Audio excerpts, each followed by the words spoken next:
Live everywhere. Daily Co's Radio on netrootsradio.com presents David Waldman. Kagro in the Morning Show.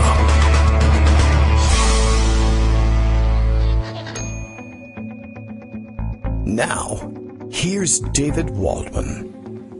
Hey, good morning, everybody. How you doing? It is Thursday, December 13th, 2018. We have to start fast today because we're going to do the entire show as though it's an auction. Too much news to slow down today. And this is, I don't know. All right, I can slow it down a little bit, I think. Hey, the world's going crazy. I'm going to be battling frogs in my throat probably for the first hour of the show. Greg Dworkin will be with us. I think he's got a similar issue going on. I probably put about, I don't know, I'm going to say like 24 plus stories into my into Pocket yesterday, maybe even more, just this morning. Not all of the major stories, but just so many even minor threads running through this whole tapestry we call life. And I want to call out as many of them as possible. And this morning, I already see when I turned on Skype this morning, I have 40 messages in the queue from Greg. Not each one of them is necessarily an article. They're very often comments on or excerpts pulled from those articles, but 40 is a big number. I mean, it just is. And it's also big in this context. Usually don't have quite that many, so it's going to be a busy morning, I can tell. Lots of threads to pull at. Where do you want to start with the things today? Newt Gingrich is in the news, and that's always a bad thing. And as far as I can tell, what's happening is he was spotted in the White House yesterday, and I guess the rumor is that he may be on top of the list, and it would flatten the list for the most part, although it was probably flat to begin with, written on paper, even in crayon, it's still flat. Top of the list for the untouchable White House Chief of Staff job. He would be the second Gingrich to join this current Trump, quote-unquote, administration. His wife, of course, serving as ambassador to the Vatican. So she's all the way over there in Rome. So it's playtime for Newt. He gets to move in, get back to Washington. I don't know how the White House mess is going to keep up with these guys. Both Trump and Gingrich able to eat for free at the White House. I don't think we can afford that. There goes all the money we got from Mexico for the wall. So that's out the window. He, of course, people speculating about this thing and saying, quite a few of you have said, it does make a certain amount of sense because anyone who joins up at this point is going to have their career ruined and live in disgrace for the rest of their life. And Newt Gingrich arguably already had his career ruined and is living in disgrace right now, although he's living just fine, munching on shabu-shabu and dining at l'Auberge chez Francois whenever he gets the chance, even though he's supposed to be in Rome with his wife. Whatever, although maybe she's not there. I don't know how often the ambassador to the Vatican actually spends, how much time they spend in Rome, or the near environs anyway.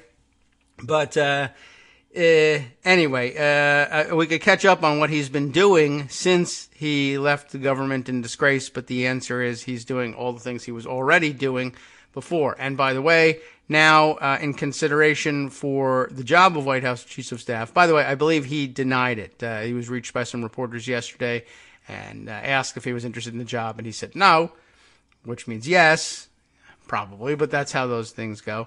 And you can see now on tap for maybe the second most powerful job in politics how the impeachment fiasco in the Clinton years has destroyed his career.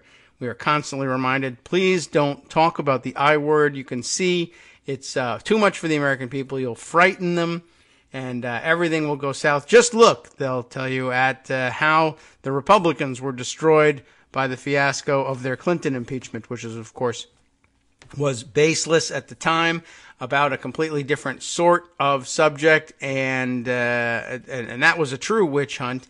And, of course, they moved ahead at a time when the president enjoyed pretty stable personal approval anyway, and so I'm not certain how much you can draw from, or how much of a lesson you can really draw from that, but whatever, they just want to say that. So once again, another career destroyed by the fiasco of the Clinton impeachment. He's just on tap for taking over the operation. That should be a hell of a thing, though. I don't know if he's under serious consideration, but two willful, impetuous, and just ungovernable personalities, both of whom are also, by the way, fanatic overeaters.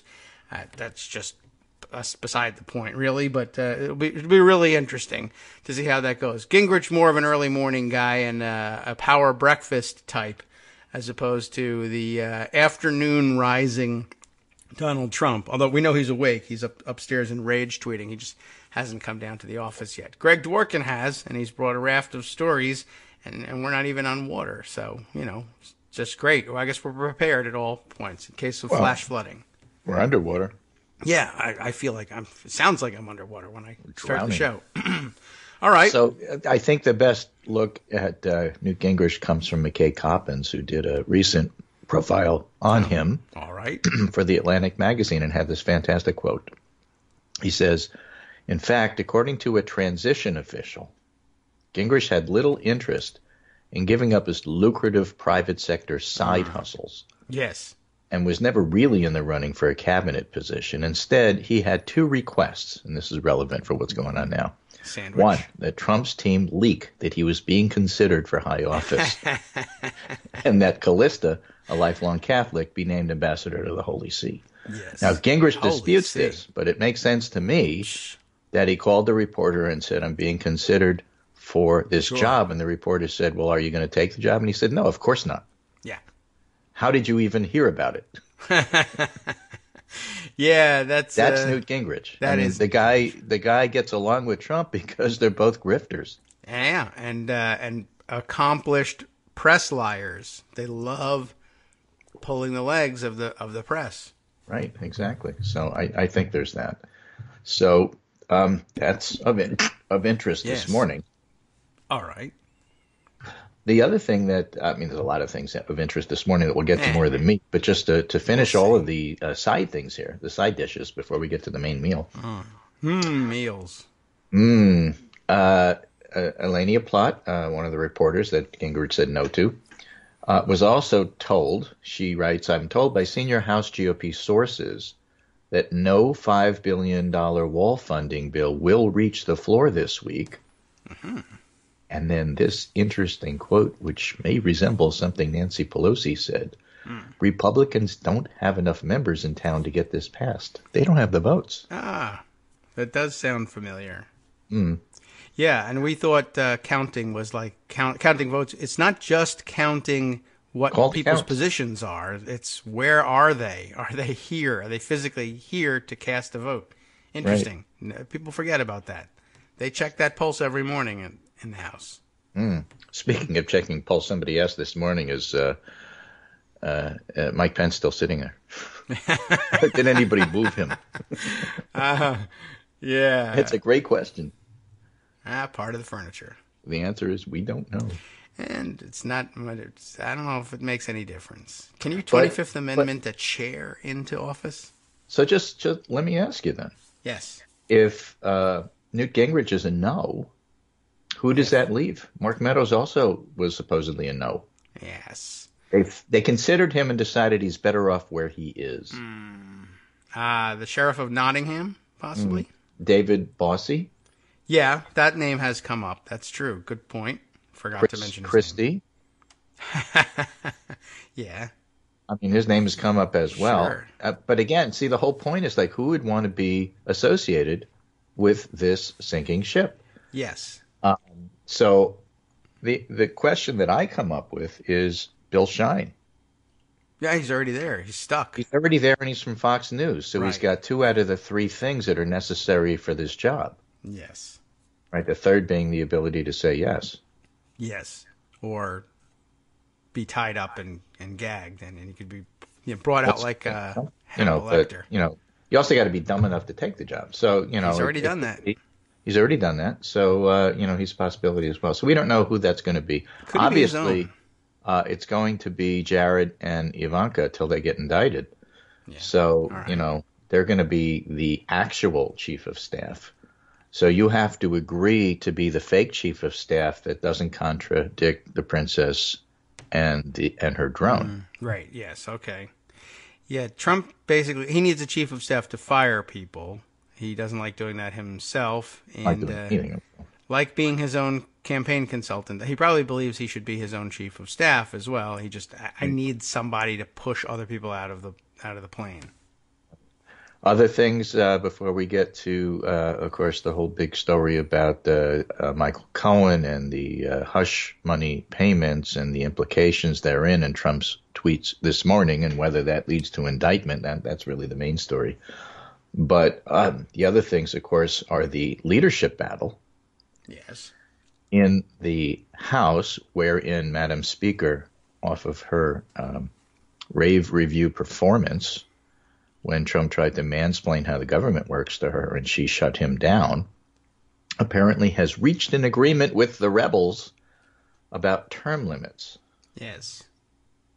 Something term limits. So the way I put it, fearing that she is immortal, the rebels moved to rein in her speakership and decided that she shouldn't be speaker beyond another 2 terms. Yes, that's a powerful motivator for, what's she, 79 years old? Mm-hmm. You know. So it's an agreement everybody can agree with, right? Yeah, as she does, and that's and good. All right. I mean, I'm not crazy about term limits, but this isn't the same thing as, actual federal term limits for service in Congress, although it's effectively the end of your career. Well, the other side of the coin, though, is that she deflected. I mean, again, she's brilliant. She deflected away from term limits for the committee chairs. Okay. And focused it on the 3 elders who happen to have leadership positions. Right. Okay, and that would be herself, yes, Steny Hoyer, who's no spring chicken, and Jim Clyburn. Yes. Now, guess who's not happy about it? Steny Hoyer. Steny Hoyer, yes, right. He doesn't get a say. So, basically, it sort of term limits him out as well. Yes. And somehow I don't think Nancy Pelosi's really super unhappy about that. I'm sure it doesn't bother her a great deal, no.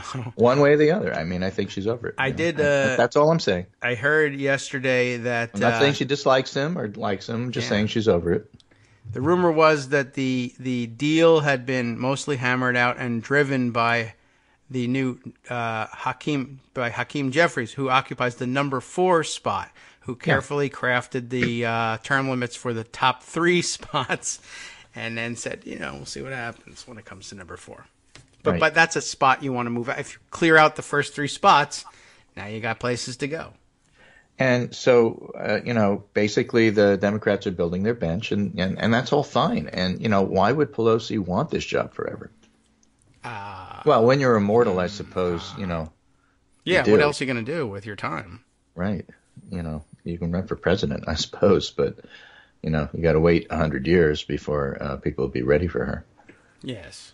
Well. But when you're immortal, so what? Right. Makes no difference to her.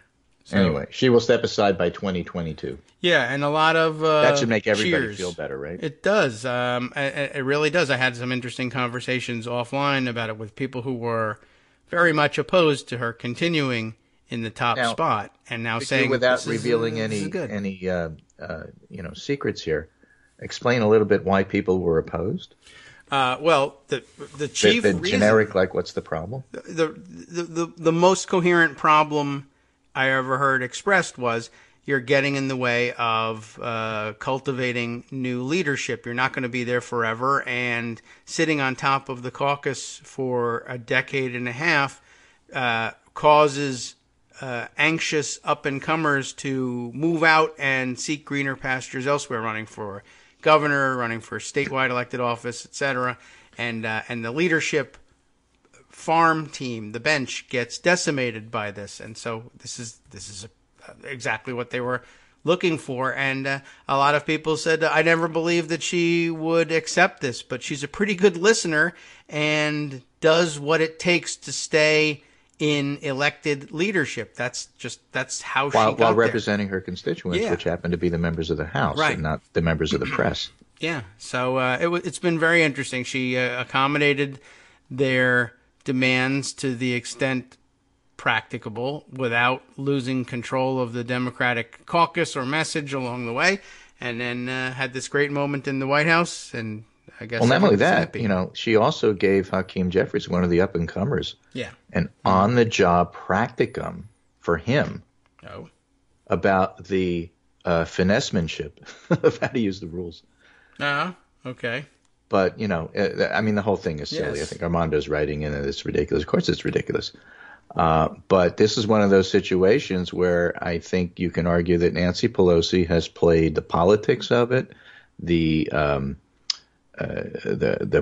press interested in this, every possible way to her advantage. And she looks great. And she looks like she deserves the slot, not just that she's in line for the slot or any other stuff. Right.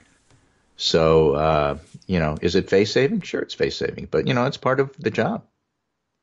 Well, You're the lightning rod. You get to take all the guff, and you get to make everybody else look good, and they like you. And, of course, you raise money for them, so they like you even more. And she winds up being, of all the figures that were on the stage this week politically, she looks the strongest. Can't hate that. Yeah. Yes, and Armando's Seth comment Moulton, on it, not by so the way. much. Oh, yeah, he had a horrible day, and I guess he was grumping around town. He was having town halls, meetings back wherever the hell, and was grousing about this whole thing. And yeah, he was getting reduced nowhere. to saying this loss is a win for me because I lost. Mm-hmm, of course. And fantastic. Yeah, Armando's comment, as I understand it, this is face-saving nonsense, but of course saving face is never nonsense among these people. Exactly right. Denny's going to whip against it, he says, and the rule isn't going to pass. But if that were the point, then we'd have something. It doesn't really matter whether the rule passes or not. I suppose that's what he thinks is the ridiculous part or the nonsense part. Well, if it doesn't pass, it's not her fault. It's Denny's fault. Yep. And if it does pass, it's her doing. So it's a win-win for her. Mm-hmm. Which is, I by the agree way, to it. how she got to where she is. Yeah. And why Denny stayed where he is, because he does things like this. Yeah. So this is a win-lose situation. I win, you lose.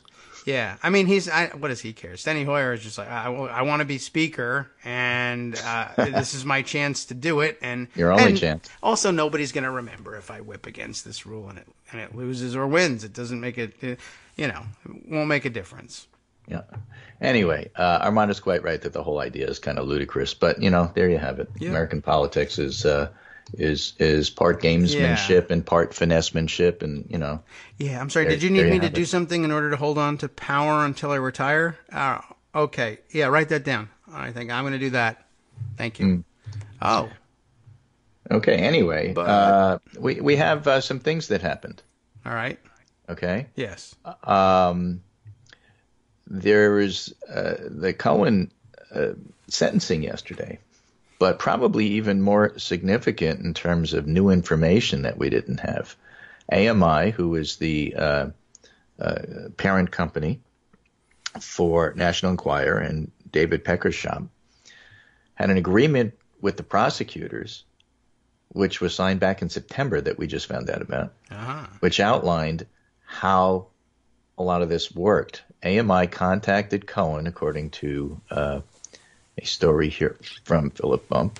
Okay. About McDougal, Karen McDougal, the Playboy, one of the two hush money payments that Trump wound up making, and subsequently agreed to make a payment to buy her story.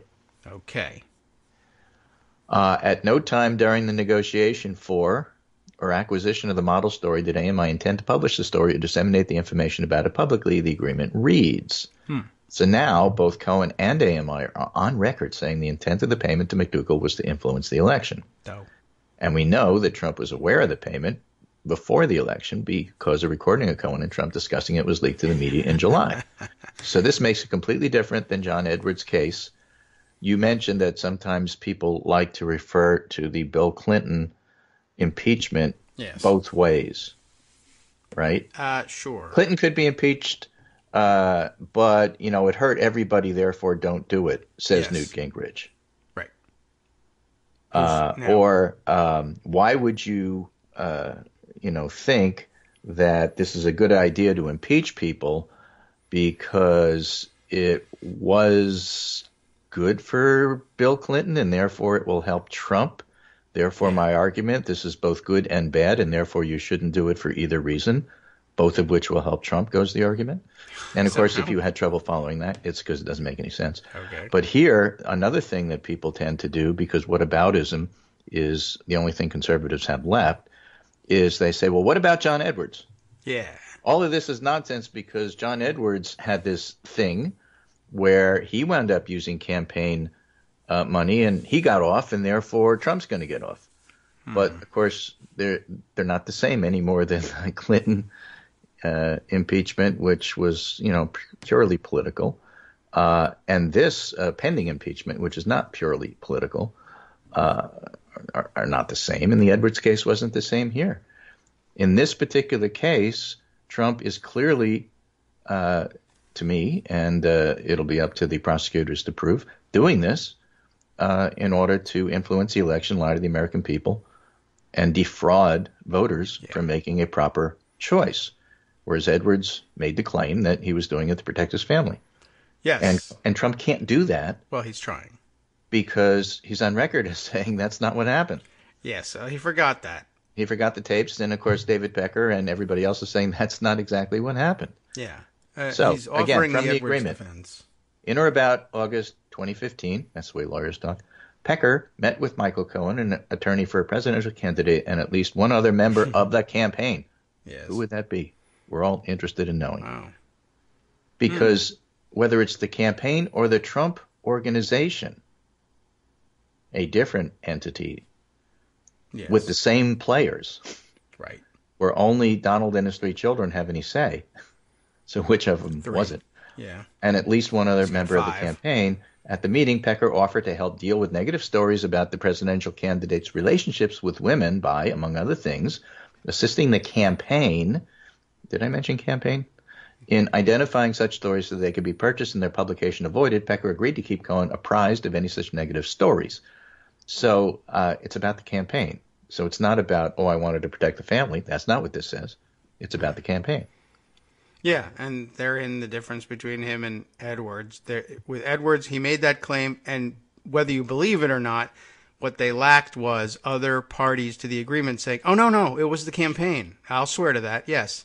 So Donald Trump helpfully Yes. tweets this morning I am and guilty. says, I never directed Michael Cohen to break the law. So he did.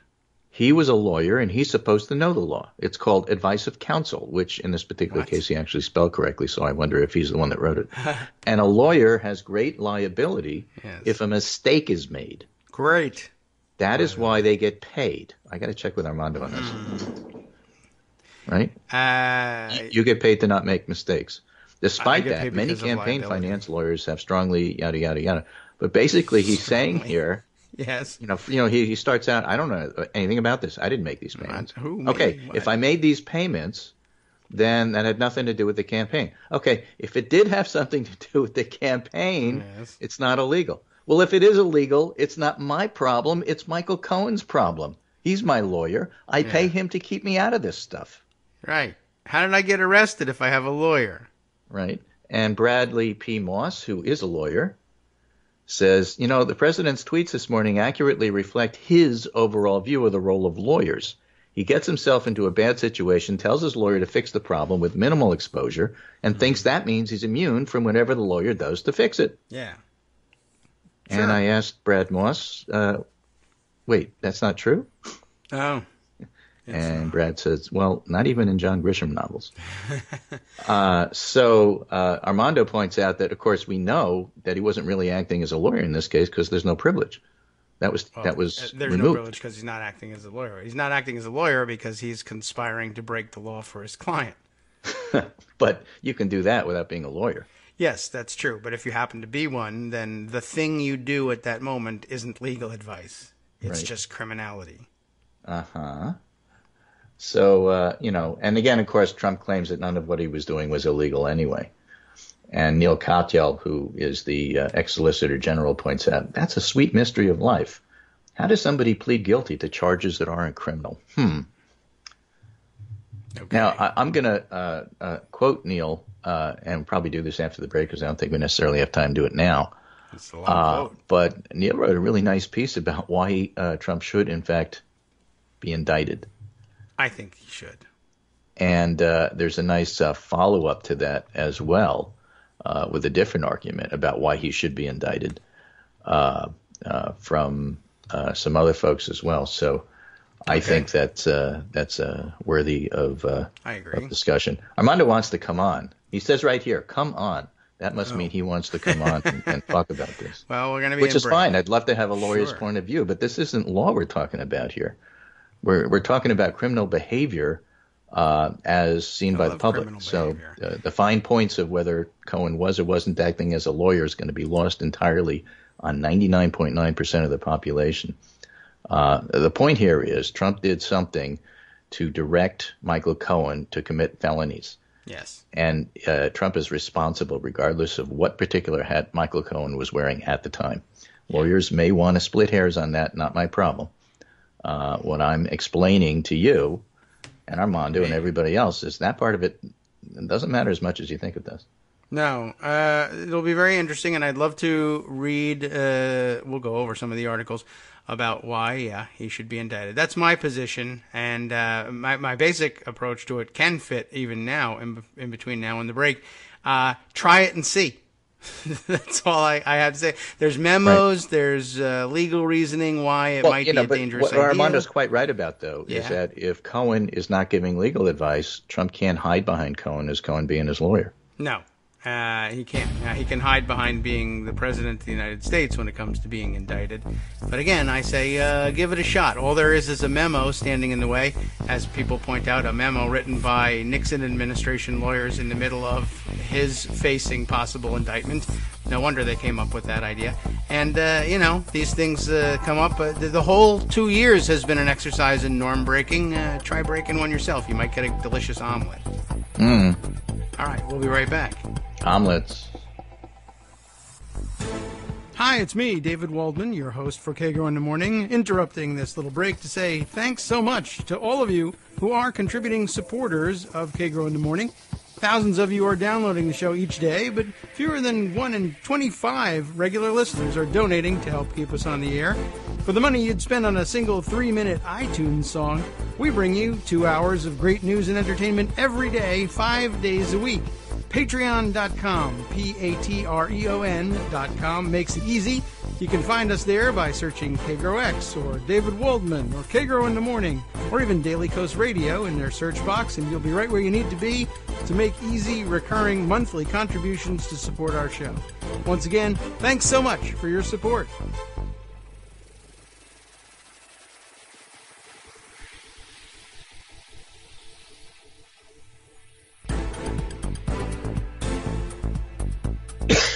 Welcome back to the Kagro in the Morning Show here on Netroots Radio. And let's see, Armando's still not here, and it's okay. No, he's got to take his comments in the background because he's got some excellent points to make. All right, well, I guess Armando, raise your hand if that's what you want to do, because I still think I have to reverse engineer these things. I'd have to call him. Well, he can come on later. Okay, well, that's fine. Either way. So let's get back to Neil Katyal and the argument he's making. What were you saying? Neil says, here's a thread re-indicting the president. He wrote a little bit of a New York Times piece about that as well. Okay. He says, Trump's defense is to campaign finance via crumbling rapidly, are crumbling rapidly. Okay. He is trying to call in. Okay. But doesn't that, you have to do it, right? Otherwise if I answer him now, it says right on my screen, incoming call from Armando. Answering this call will place your current call on hold. So, that's what he did. He called so I would go on hold and stop talking. I got it. If I press that button, you're off. All right. Exactly. You continue with Neil. I'll tell him that we'll include him in the conversation. Right. So Trump's defense is to campaign finance are crumbling rapidly, particularly after the AMI admission. I predict, Neil says, the only thing he has left is ideas sitting president can't be indicted. And this thread fleshes out aspects of that. The two Department of Justice opinions saying sitting presidents can't be indicted have 3 limitations for Trump that mean he doesn't necessarily get protected. Okay. Even if Department of Justice policy means a sitting president can't be indicted, that actually could hurt Trump in a huge way. Start with the 3 limits. Okay. First, they don't necessarily apply to crimes that go to obtaining the presidency. It's one thing if we're talking about unrelated crimes like perjury in current office, which has a chilling effect and stuff. But we may want to avoid incentivizing a world where the prize of winning the presidency is a get-out-of-jail-free card for crimes you committed to get there. Yes, I think we may. That's the world of House of Cards of certain less developed countries around the globe. Second, as Walter Dellinger has argued, there's a real difference between indicting a president and forcing them to go to a trial. The indictment might be permissible. Indeed, it might be required if a president doesn't agree to voluntarily waive the statute of limitations. Yes. And third, the opinions don't apply to state crimes. And it looks like some of the violations here may have state law counterparts. I'm thinking of Tish James in New York, for example. Yes, although that one's not as strong to me, but okay.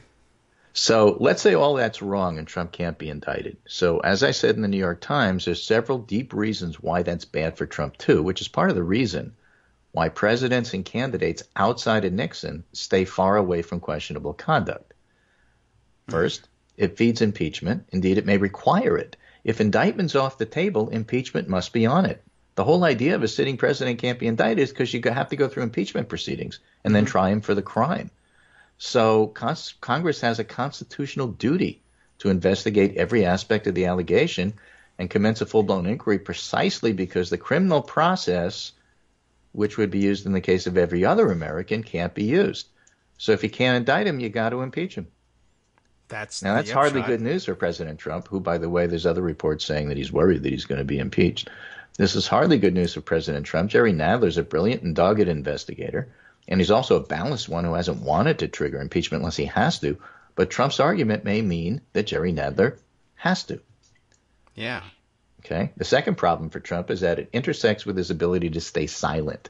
His lawyers keep talking about a perjury trap if he talks to prosecutors, claiming he has a Fifth Amendment right to avoid self-incrimination.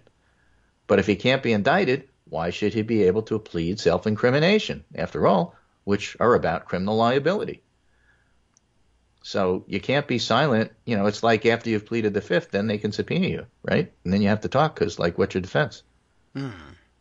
Well, it may be that the statute of limitations would still permit charge for perjury after he leaves office, but that is years later and not true. Or I'm sorry, after you get a pardon, they can yes, pull you okay. because you don't have any defense anymore because you're not liable, so you have to talk. Yes, pardon. Right. Pardon me. It may be that the statute of limitations would still permit charge for perjury after he leaves office, but that's years later and not true should Trump win a second term. I know unlikely at this point. After all, even serving out this term looks increasingly unlikely, says Neil Katyal, a point I've made on this show. Trump's argument would create a huge disparity with all other federal employees who would have to cooperate with law enforcement or lose their job. Why should president be above that? Which brings me to the most important point. Okay. Department of Justice policy about sitting president indictment is generic, but special counsel regulations, which I had the privilege of drafting for DOJ as a young pup back in good old 1999, permit departures from DOJ policy.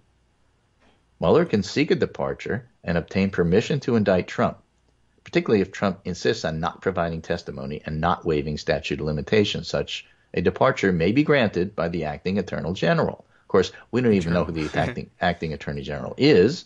No. Department of Justice won't tell us who's supervising, Whitaker or Rosenstein.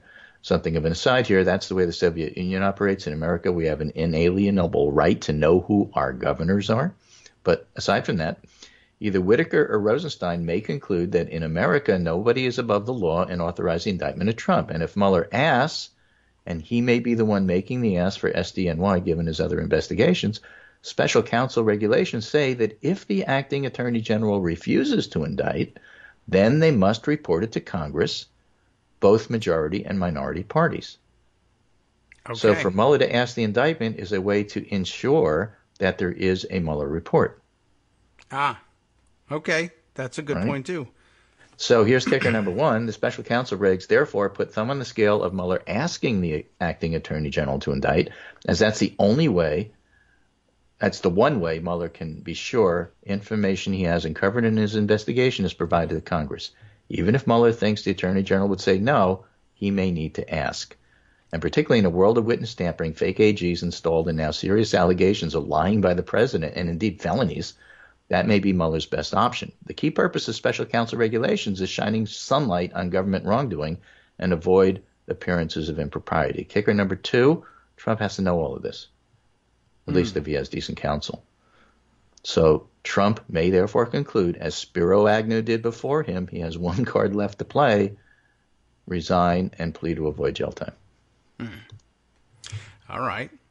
Okay, and this is a point also made by Asha Rangappa, senior lecturer at the Jackson Institute for Global Affairs at Yale and a former FBI agent, often on TV. Importantly, the Attorney General cannot deny the special counsel's request based on a whim. The regulations state that the Attorney General must give great weight to the views of the special counsel, and only if the Attorney General concludes that the action is so inappropriate or unwarranted under established departmental practices that it should not be pursued may the latter's request be denied. And if that happens, the Attorney General is required to report a description and explanation of the denied actions to the House and Senate Judiciary Committees, including the ranking members, at the conclusion of the special counsel's investigation. So in other words, not only would Mueller be required to send something over to the Congress, but whoever denied Mueller's request to indict has to send their reasoning over to the Congress. So everybody gets to see what's going on. I guess so. And that's actually pretty cool. All right. Well, at this point, why don't I try to, shall I try and add Armando? Yeah, try to get now Armando that we've in. gotten through our various points and kickers, etc.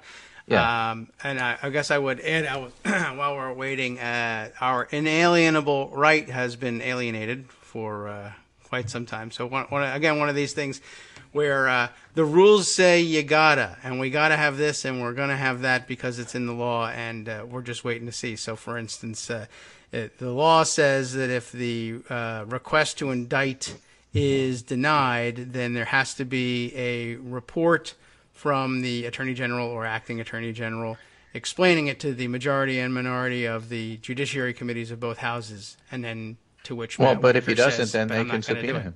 Yeah, they can, and then he says, "Well, I'm not going," and then they say, "Well, then we're gonna file contempt of Congress charges," and then he says, "Well, I'm not going to allow them to be prosecuted," and then they say, Well, while you're arguing that, I noticed that we just got this email from Mueller with an attachment, and he's got everything on it. So let's yes, talk now about we that. could have that. That's a possibility. But yeah, just a reminder that once again, the fact that they say this has to happen doesn't always mean that they do this thing. Now, Armando, did you successfully join the call here? I'm on the call. All right. I have no Yay. idea what you guys are talking about. Me but I am neither. on the call.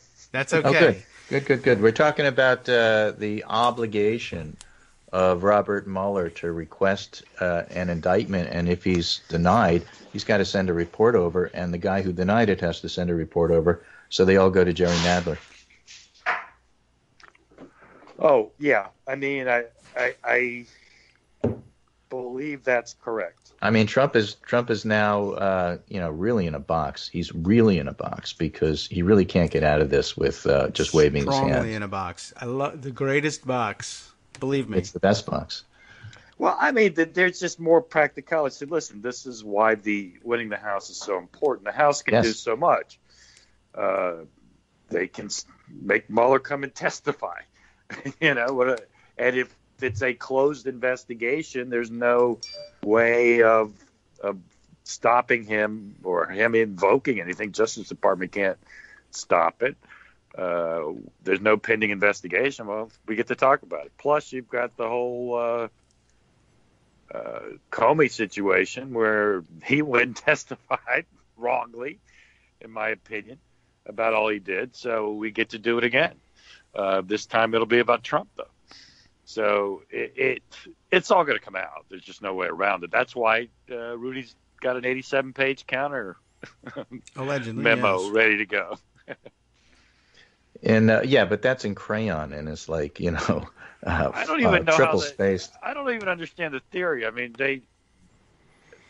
Theory of It's something you announce on Fox News for the propaganda wing of the Republican Party.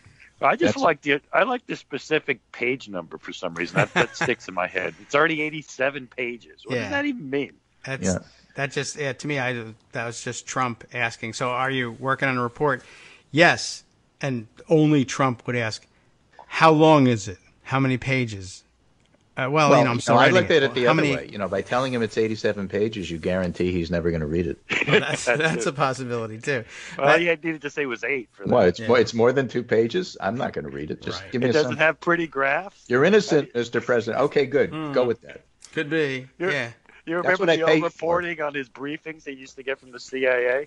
The ones with cartoons. The PDF type stuff? Yeah. Well, Yeah. I know, but now it's even less. They say, well, now they don't even send specialists. It's always some generalist guy. Like they send Dan Bongino or something to Yeah. go tell him something. There's a good slip Oh, my there, God. too. Yeah, He but you got to called it- shadow act it. It's like charades because he Right. he reads. Now, They as do I a little understand puppet it, show for him, right? Exactly. This bad guy. we're Yeah. bombing Little Rabbit Foo-Foo? Is that what you're telling me? With this? What does that mean? I don't know. Yeah, that's and a good Freudian slip there. It's the PDB, the President's Daily Briefing, and I think you said PDF, which is of course the documents we download over. I got PDFs of it. But that's basically what he's getting. Right. Can you put it in a one page, like a cartoon PDF? But again, when you step back and you look at the big picture, what we learned this week is that the Michael Cohen piece of this, which is completely in the public's mind, but shouldn't be, separate from the Russia piece, is going to turn out to be stuff that people understand. The Russia stuff is complicated. You can make it simple. Trump wanted to do stuff from Russia. There's money laundering, and he was supposed to lift sanctions in order to get it. That's kind of understandable, and the rest is detail. But the Michael Cohen piece isn't just about, well, Trump had affairs on the side, which is what everybody was thinking. No, it's not. It's actually It was a cover-up. It's a cover-up, and the cover-up's worse than the crime. Yep. I mean, that's what we Always, found out about apparently. Watergate. I mean, in essence, what got Nixon wasn't the fact that they did the crime of political espionage and breaking and entering. It was that he activated the entire government to cover it up. And what we're going to find out here is that Trump keeps denying he had anything to do with it, but we now know that Well, he stopped no. that already. Yeah, exactly. And the funny thing is, I mean, Philip Bunt did this great story explaining how Trump's insistence he didn't know about it isn't going to stand. And by the time he finished writing it, as soon as he published it, Trump is on Twitter saying, "Of course I knew about it. That's not the point. There's nothing wrong with it. It was It's whatever Michael Cohen did. It's not my He problem." keeps saying it was civil, which I wonder where is he getting that word from? Because it doesn't mean anything in that context. Well, I It's think civil. It's civil. What does that mean? Oh, it means to him because, again, conservatives only deal with whataboutism as the only philosophical point they understand. Once upon a time, Barack Obama made a mistake in a campaign finance document and had to pay a fine and or had to fix it. That's to him what civil means. Yeah, It's but got nothing to so do did with 800 criminal. other I'm not politicians. liable. You just pay a fine, leave me alone. That's to him what civil means. I thought he meant. I thought he meant that because it was a private transaction, as he puts it. Well, because the story keeps changing. Because every time people point out what you just said isn't true, he changes it. I mean, by that measure, David, a robbery is a private transaction. Sure. I robbed one private person robbing another private person. That's exactly it. I mean, it's a stupid If you hadn't standard. called the cops and get the government involved, it would have been a private transaction. You know. There's this guy. He's suing me in civil court. I want him murdered. Okay, I've murdered him. All right, it's not criminal. Why? Yeah, It was a civil suit. Private. It was a private beef. Yeah. Anyway, he keeps saying that, but it turns out, of course, guess what? Not true. Yeah, I mean the whole thing. But one thing you guys were talking about, this question of Cohen, the National Enquirer flipping is a big deal, Yes. and Because they got it more. does, and it's a big deal politically, and probably just as big a deal in terms of the criminal liability, because the one tape that I thought that Cohen did release, because he released a couple, Yeah, there's that 11 was more. meaningful was that entire discussion about our friend David. Yeah, His friend David Pecker. being David Pecker, the owner of National Enquirer. Yeah. And It turns out it wasn't Kagro X that he was talking about. No. It wasn't No. that David. It was David No, Pecker. it was David Pecker. And, he coordinated with Alan Weisselberg, who was the CFO of the Trump organization, and has also flipped. on how to do this. Now, we And haven't seen one the other documents, person but in the there's- campaign, and that means it's the campaign. and there's an unnamed campaign official, which how that hasn't leaked is really good. Now, the SDNY is not the Mueller investigation; they leak like sieves. SDNY is not good at that. They love publicity. It's a classic. Rudy used to run it. Right, but it's And also every other- arguably not done yet. I mean, they're building this edifice here. Here are the foundations, and they haven't finished doing what they're doing yet, because that unnamed person is going to be in the crosshairs now. Right. Well, there's a campaign operative, and of course there was a campaign organization which was incorporated. But the And campaign was like Trump Org. It consisted of like 4 people. I understand that, but there was a legal entity called the Trump for America or whatever they called it. Yeah. And that entity can be indicted. Well, as a legal entity, the other legal entity is like one of your children. You're like, Right. Oh, I part get of the all family. that. I understand. I understand that it doesn't get serious to Trump until it's Junior or Eric or, God forbid, Ivanka. If it's Tiffany, nobody cares. But the rest of them. As I understand it, like for the Trump organization, there were only 5 people that were authorized to, write checks, and those checks reached Michael Cohen, and those 5 people are Weisselberg, who has immunity, Trump himself, and the 3 kids. Oh, is that right? Yeah. I mean, so like Garden would have had checks. so we are getting closer and closer and closer, and I don't think that the Trump campaign worked very much different. So no, there's no proof of that yet, and you can say we're getting ahead of our skis because the facts don't take us there.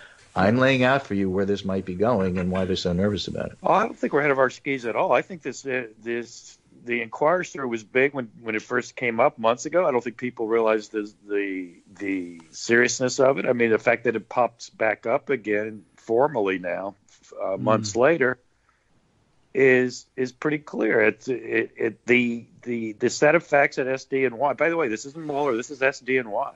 Yeah. Another aspect of the Pecker Inquirer thing, though, that people I don't think have talked about enough, is, of course, it wasn't just that they were doing catch and kill for these stories that didn't publish. There's the stories that did publish. And I'm not even talking about the 15, headline articles about Hillary having pneumonia and dying and being an alien and that stuff. Yeah. Remember, Ted Cruz was having affairs with multiple women, according to the National Enquirer. Oh, no, it was the. I mean, why is it? Yeah. Why is it that all of Trump's competition politically winds up on the front page of the Enquirer? Yeah, but you know what? Who paid for that? If you're going to go he down did it that as a road, favor because he's a personal friend? What about Fox News then? Well, they don't have access to Fox News safe with all the stuff in it, but they do have access to the Enquirer. You got to use what you got. You're saying they have the proof. I'm just saying conceptually. Yeah, conceptually it's there, but Pecker flips, and so what's the story there? How much did you get paid to put Ted Cruz on the front page? If you're going to look at it that way, how can you possibly deny that it has things to do with other than the campaign? You put Ted Cruz on the front page to protect my family? I don't think so. Well, that's done. They said no, we did it for the campaign. That's our proffer. Yeah, but if you look at just the discrete one transaction, the McDougal thing, which reminds us that Keith Davison person needs to be called to testify at some point by somebody. Yeah. About all this. That transaction was campaign related. Was it reported? No, of course not. Oh, dear. I mean, that's what the secret conversation was. Remember what Trump said? How are we going to pay him? In cash. Yeah. No. All I remember is Michael Cohen. No. We're going to, we got to hike. He created his Essential Consultings, LLC, which, of course, he used for Stormy Daniels, but it may have been that it was really to do this McDougal thing. Well, lazy guy. Didn't want to do it again. It's all crazy. It's going to cost $15 more for another shell company. I'm not. But understand that conversation, that tape is actually incredibly important evidence because of what you guys are talking about with regards to I just relied on my lawyer's advice. There was no lawyering going on in that conversation. That was a fixer telling this is the plan for fixing this. Yeah. Well, this is why I don't get worried about getting ahead of our skis. Is it's almost impossible to do with these guys. The fantasy that you would write for yourself to finally, nail these guys to the wall, but which never happens in the real world, happens with these guys because they are dumb and they do these awfully stupid things. It's almost as though they're trying to match their reality to a Law and Order episode where, this is it's a riveting story, but nobody ever, shouts out, I ordered the code red in court, or says, exactly. I did. Look, I found a memo that says the key essential ingredient to convicting somebody on this crime that nobody ever gets convicted of because no one would ever write this down. I wrote it down. Yeah. Yeah, and remind you of this question of real lawyers that I was texting you guys about. Yes. Remember when the raid of Cohen's office happened? Yeah. And then they went through this privilege process, right? Right. We almost forgot and our it turns special out none master. of it was privileged except for 1/10 of 1%. Right. But even that, but who did the privilege review? Who was the real lawyer that was doing the privilege review on behalf of Trump? On behalf of Trump. I don't. It was a law firm called McDermott, Will and Emery, which is a very big, pretty prestigious law firm. Mm-hmm. He knows what a real lawyer is. Don't pretend that he doesn't know the difference between Michael Cohen and McDermott, Will and Emery. Who did he trot out to do the tax thing? Remember the big stack of paper? And I think that was Morgan Lewis. Yeah, and another big firm. He knows what real law lawyers do, and he knows what fixers do. He knows the difference. Don't. Trump has been involved in legal stuff his whole life. When I was a kid, I used to collect baseball cards. I have a feeling Armando collected law firm cards. No, I mean it's just he knows them all, and he trades them, and flips them. He gets sued. You guys aren't in the field, so these names don't mean anything to you. But for lawyers, we know who these people are, and we know who's a lawyer. We know who's not. Michael Cohen wasn't a lawyer. Yep. Speaking of we know who people are. There was a great segment yesterday on Nicole Wallace's 4 p.m. MSNBC show. And she had on somebody who Armando probably hates, but is always fun to listen to because he just talks. It was Donnie Deutsch, who's a good friend of Michael Cohen's, but is from the New York scene. And I don't know if you caught that segment, but it was great. I did not, but I've seen Donnie, and Emily Jane Fox is the Cohen whisperer. So yes.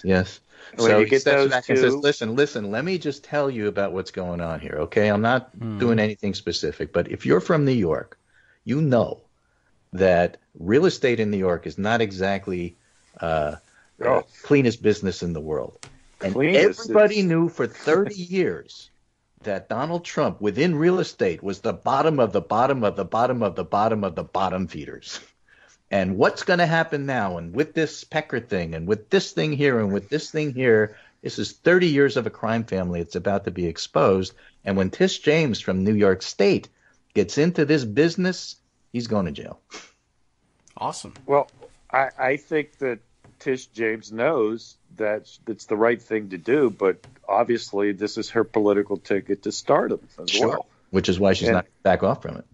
Oh, no, not in a million years. I mean, first of all, she shouldn't because it's her job. But second of all, just think cynically. Exactly. It's her political. There is a certain incentive for her to follow this up, so she's not going to just drop it. Right. I mean, as you, I think, mentioned one time, it's a time-honored tradition that being a crime buster in New York is a ticket to higher office. That's true. From Tom Dewey to, frankly, Rudy Giuliani. Exactly. And so it turns out that the best advice offered to Donald Trump in this whole mess came from Howard Stern, who told him, "What do you need this for? What do you want to do? You got a great life. You can do whatever you want. You turn people on to the prospect of gaining politically by investigating you. You're dead. You're dead. The whole story unravels. What do you want this headache for?" Right. Now, I got to go. Maybe Armando can stay. But let me just tell you, meanwhile, while the whole Mueller-Russia part of it unfolds, nice story today in the Daily Beast. Get ready for Mueller Phase 2, the Middle East connection. Wow. Yay. The Russia investigation is set to go global. In court filings due to drop in 2019, prosecutors will unveil Middle Eastern countries' attempts to influence U.S. policies. Hello, Jared. You having a good day? Oh my God! Really? I had not Really? heard that. It's about time. I'll send that one to you. How does that fit into we'll talk about Because it it's afterwards. influence peddling. It's the same difference. And What difference does it You're make saying who's writing the checks? it emerged during the investigation, and because remember Mueller's brief is Russia, but it also encompasses anything that comes up during the investigation. that is true. And your nexus is the Seychelles meeting. And Flynn probably Yeah. too. Flynn probably dropped some dimes. Yes, probably true. So we have a lot to go on, and I think it, like I say, I think it flows naturally. And when you have, what was his name, Eric Prince showing up in the Seychelles to meet with both Russians and the Emiratis and the Saudis, so that's the connection. Someone had it right the other day. I can't remember who. We got to find the credit during the break, which is upcoming.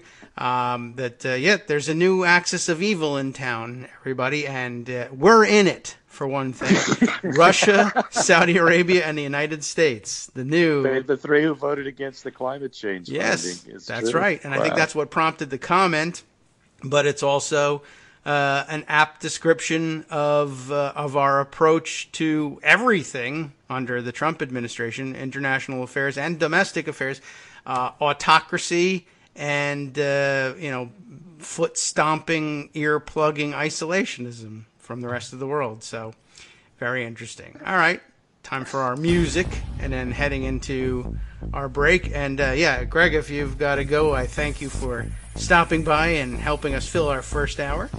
Armando, if you don't have to, you can stick by and help fill our second. Okay. Greg may already have left, as a matter of fact. That's how badly he had to go to work. So badly that he couldn't say goodbye. Overtime. But that's What okay. else do you have on tap? What are you talking about? Hell if I know. I'll tell you during the Oh, break. okay. Well, we can just pursue what we were talking about. Because he shouldn't be commenting at all.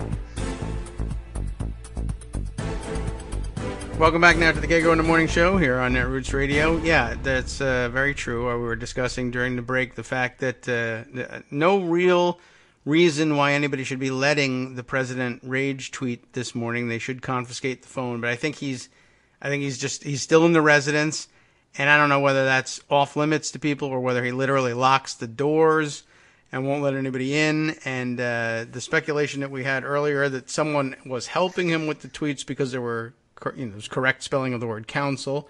Still, a lot of these things have his serialized flavor. Those lengthy tweets that just end in an ellipsis, and then 20 minutes later, the next word is offered up. And it may be that people are just saying, if he's doing it, he's doing it. We can only remotely edit or comment along with, but they might be trying to chime in and make it look like he's more coherent, but I don't think they can stop him. Far be it from me to give Trump advice, but he should probably leave all the tweeting on this stuff to Rudy. Because, if Rudy says that it doesn't really have a legal impact, and he can say anything outside a courthouse, so there's nothing, or a legal pleading, so it's not an issue there. And Rudy can say all the things he wants to say. I guess that's true. But Rudy is overseas soliciting more illicit business. Right. Plus, Rudy's not very good at tweeting. He's also old and decrepit. So yes, right, and he makes mistakes. He doesn't space after periods, and that's kind of a weird thing, and it's creating more problems, sort of in the vein of yesterday's Google hearing. All these old guys who are like, I don't understand how internets work, and I want to sue you because there was something on the internet that said something bad about me, therefore Google did it. But I don't know. Can I just say on that point, just as a concept, the idea that Congress is getting upset about viewpoints that let's say Google is doing everything they say they are. Google has a perfect First Amendment right to do that. Yes. Congress can't tell them not to do it. Google could just say, I hate Republicans, and I'm actually skewing everything against you. They could. Now what? And they might. Nothing. They're not, of course, because they don't. But the opposite is true. And then this is what the whole game is. You remember Google bombing? Who was the guy who was always Google bombing? I don't know if it was Bowers or somebody. Hey, let's all do searches for whatever. Oh yes. I don't know if that was the Santorum thing. Well, that was the most famous result of Google bombing was the Santorum. Yeah, that definitely was true. Yeah, I've never seen it work particularly well since. I think they put in algorithms against it. So that may be. They sort of did a countermeasure, but then the Russians did their own thing. Not just Google, but everywhere. And everything bombing. Facebook especially, though Facebook sort of went along with it, so that's a whole different story. But in terms of, I guess the strand is, look, Google's being manipulated for political purposes, and that has an impact on our elections, yada yada. So I guess there's that type of idea. You could have made you could have made a serious inquiry about that. That would be a great formulation of it right there. This is a source of a lot of our voters' information, and it can be gamed very easily and in ways that are very detrimental to a free society. But at the same time, we have First Amendment issues, and what should we do? That's serious. My granddaughter read I was a racist. You did it. Now, that's not helpful. What was the one thing? Zoe Lofgren asked, how come when I type in idiot, Trump comes up? Did she ask that? That's a good one. I thought a Republican asked that and just genuinely didn't know. I think it was Zoe Lofgren. So good, that's controlling. Listen, it's just a lot of people are calling him an idiot on the internet, and that's the way our search engine works. So it's kind of funny. But can I go back to this Pelosi thing and the stupid rule? I guess so. I know you guys are tired of it, but I read the article on it, and Clyburn and the CBC, they're all going to whip like crazy. It's not going to pass, right? And I don't know. Deal, I don't think Pelosi did the deal to get these votes. I think she did it actually to win some goodwill with some of the freshmen who really needed to be able to vote. No, some of them, maybe 7 or 8. So she switched these other guys who really didn't need it, and she hates them anyway. And she said, fine, let me give you this fig leaf. I'm going to abide by the thing in the sense that I will agree that I have to get 2/3 of the vote to extend my speakership. An important point we didn't cover, really. That, it's a term. The term limit will extend 2 more. She has 2 more terms in office when she can be speaker under this proposed rule. But if she were to continue into a third and wanted to be speaker, if 2/3 of the caucus votes we want to renominate her, then sure, then you can. But that's 2/3, like waiving any rule. That's the parliamentary rule. That's the House rule. You can waive the rules, but with a 2/3 vote. So, okay, fair enough. Arguably, you actually don't even need that backdoor in there. You just do it under general parliamentary law in your 3rd term. But at least she's actually being more upfront about it than anything else. But so that's a great point to say, well, I will abide by this even if it doesn't pass. Might also mean, what I mean is if I want a 3rd term, not, I'm leaving after 2. Oh, that's exactly what it means. It very well may. That's interesting. I mean, she's leaving it open. She said, look, I might run again. Yeah. I don't plan to, because she needs to, obviously, announcing you're done. Well, yes, that won't help. Weakens you a little bit. Right. And that's not great. But she's also, after 2 terms, she's going to be 82. Yes. How much longer does she want to do this? I don't know. I would imagine that she might very well be happy to gracefully bow out after 2 more terms. Think so. And she might even want to would have done it anyway. What they call in Mexico the dedazo. She might want to say, I want this person to be speaker, so I'm going to help them out quietly or whatever. I assume she'll be officially neutral, but officially neutral doesn't mean neutral. It just means I'm not saying I'm for this person. Right. So I don't know. And the thing that I don't get about these guys who did all this, what a disaster for them. Even this fig leaf, what good does that do them? All they're doing now is pissing off other constituencies. Yeah. Well, the freshmen love it. The freshmen don't even know what they're doing. They don't know anything from anything. You're a freshman in Congress. You've never been before. Right. What do these people know about how Congress works? Some more than others, but generally speaking, not that much. That's why they're at the orientation to figure that out. Think about it. Okay, well, the 6 years you only have a 6-year term. They tried to do the committee thing, and then they backed out of it because apparently everyone went nuts on them. Okay, so you're a freshman, and in year 4 you get a leadership position. Let's look at Hakeem Jeffries. Okay, he's in leadership now. Yes. Right? First term. Another term. 6 years from now. He's done? He's never going to be in leadership again? Well, practically speaking, he will have also locked in a rule that will bulldoze everybody in front of him. So he'll just move to another leadership position. Move up to another position. Yeah. Oh, that's I'm sure is contemplated. It's not 6 years in leadership period and then out. It's 6 years and move on, up or out. They have that rule all over the place. So what we're saying is Pelosi could run for the said number 2 spot. Hoyer could be the speaker. They could, yes. So what's I guess. They won't. It's more. I know they won't. But my point is, think 6 years from now. Yeah. There's 2 people. I'm the speaker and he's the leader. She's the speaker. He's the leader. We'll make it more all right, 6 obvious. years. Oh, you know what we're going to do? He's going to be the speaker, and I'm going to be the leader. And in 4 years, Nancy Pelosi nominates Medvedev for speaker. You know what I mean? It is. And you know who's never going to be in leadership? Ever? Who? All the people who are behind this. Oh, yes. Originally, certainly. Yeah. Like Seth Ryan Moulton. Now is done. I mean, he might as well retire. He's never going to be anything. Seth Moulton, I have no idea what his thinking was. Kathleen Rice is going to get primaried, and people hate her. What do these people get out of this?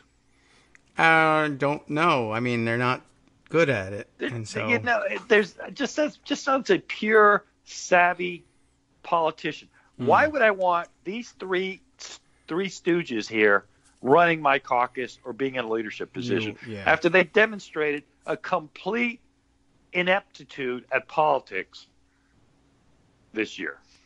Doesn't that prove to me that I would never want them to be anything in my party of importance? Probably. Whereas Pelosi, strangely enough, she took this whole month when, as you said, there are a lot of people, it's time for a change. Mm-hmm. And then she got to demonstrate why, well, maybe no. Maybe we don't want the change right now. Yeah. It's one of the best months of Nancy Pelosi's career. I would think. In terms of getting recognition for her skill. Yep. So, if anything, she could thank them for that because, as I said, okay, so it's 2022. She's 82 years old. Yeah. We may have the House or we may not. You never know. There may not be a speaker seat available for the Democrats in 2022. Yes. Who knows? But assume on the bright side. You do. She's 82. Honestly, does she still want to be speaker? I don't know. Maybe, it's hard to walk away from all that power, I suppose. I guess, and, it's not like it used to be, 82. There's there's some spry 82 years. That spry is the worst possible word for it. It does have the overhang of the fact that Biden's 76 and Bernie's 78. I mean, look, people stay active well into the 80s. Certainly over in the Senate, that's almost the rule. I don't know. But personally, she just may be just tired of, having to constantly put out fires. I would say also a lot of credit here to the second and maybe if there was a third wave of protest voters or people who were hanging out the possibility of protesting the Pelosi speakership. The people who didn't align themselves with the first wave, Moulton, but said, no, you know what it is? It's time for a change. And by adding our numbers to these protesters, we really put the squeeze on leadership, and then we can get certain concessions, including spots in the leadership for ourselves. and getting ourselves tracked on to leadership, or even if we don't, getting ourselves press at home for shaking things up, but joining the protest in such a way that we have left the back door open to escape and leave Moulton here to be shot at the end. Oh, yeah, he got killed. Yeah. Absolutely. And I don't know what Ryan was ever going to be, but Kathleen Rice she's in New York. I mean, she can lose a primary. Yep. And I think she's pretty much I think she's signaling she's not running again because this is a dead end for her, and I think it's a dead end of her own choosing, really. You know, it's one of the strangest episodes. She got overexcited. You know, you've got a 5-alarm fire with Trump, and this is what you're messing around with. Yep, it's crazy. At any rate, that's enough of that. Okay, it's all done. I would Nancy say so. She masterfully handled it, and off we go. Yeah. The thing I wanted to ask you about a few days ago, and I'm still not sure what it all means, because I think it's worth revisiting, and maybe you did already. I didn't get to hear it. Was getting out of this budget impasse. We haven't heard anything our Trump yet. shutdown? Obviously, Trump said I can get those votes easy, and then Yeah. I read an article that they were going to put it to a vote, but now it's gone dead silent. I haven't heard Greg was saying in the beginning of the show, no chance of this bill reaching the floor. There'll be no vote on the There's Republican reporting that wall there will thing. not be now, because yesterday there was a report that they were going to try. Yeah, but it's Thursday, and they're not gonna. and as Greg also pointed out, part of what Pelosi was saying, and I guess unrecognized by most of the press reporting the story, was when she was saying you don't have the votes, it meant not just that there may not ideologically be the support even among Republicans for building the wall with a $5 billion price tag, but they're literally not here. You don't have the votes. They've gone home and they're not coming back, and they aren't, and they can't be made to. Although really, I guess they could be made to. But wow. The president would have to do it. That'd be funny. I guess he could call a special session in between now and January 3rd. Tell him to do it. Yeah, I may be looking that up now in the Constitution. But yeah, I mean, they're not here. They don't care. Paul Ryan's asleep, I think, at this point. He's in a hammock in his backyard. He may be plotting something, but not. It doesn't have anything to do with the House of Representatives. Oh, the other thing that Trump tweeted out that's somewhat related to it, because, you know, if he wants out, it's out. He again tweeted Mexico paid for it. And yes. He says Mexico paid for it through the new NAFTA.